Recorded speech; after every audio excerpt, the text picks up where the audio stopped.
教育部本土语言杰出贡献奖，今仔日要看其中一个得奖人医师朱子宏。伊平常时会伫咧面册颁奖夜，用台语、客语、原住民语分享上新的医学知识。伊也出册教台语办讲座，希望母语生活化，大家伫咧日常生活愈来愈接讲。一般吼，若是要成长啊，是要发觉啊，就是牵涉到遮的，就是头壳内的迄个荷尔蒙。用台语了解人体的内分泌系统，伊是朱子宏医师。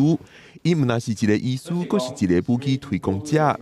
朱子宏为2022年开始经营面册母语的医学颁奖夜，内底用台语、客语等等母语了解医学知识，内容拢是朱子宏找文献请教母语有志写出来的。为较古早的文献，阁找出来吼，亲像就是身体理。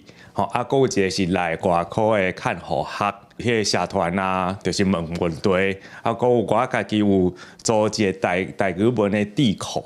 这个颁奖也不只有台语、甲客语，阁有大过马祖话、泰雅话、甲阿美话一寡母语的医学知识。朱子宏长期想学语言，到今伊已经学过9种语言。伊自大学开始学台语，到今已经21档。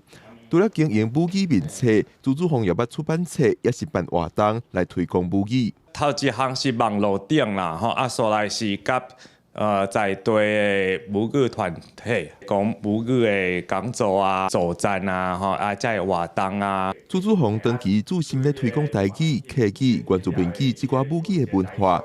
今年是受国立台湾大学的推荐，摕到教育部114年度本土语言杰出贡献奖。特别有印象是有一次在下班后，他来系办询问是否可以借用系办空间，整理医用台语课程的讲义。这摆得奖，朱子宏医师希望会当去引更较侪人，渐渐把母语带入生活中，也开始放散无正确的花青文，开始学写台文正字，望通建立更较友善的母语环境，互各种母语通代代传。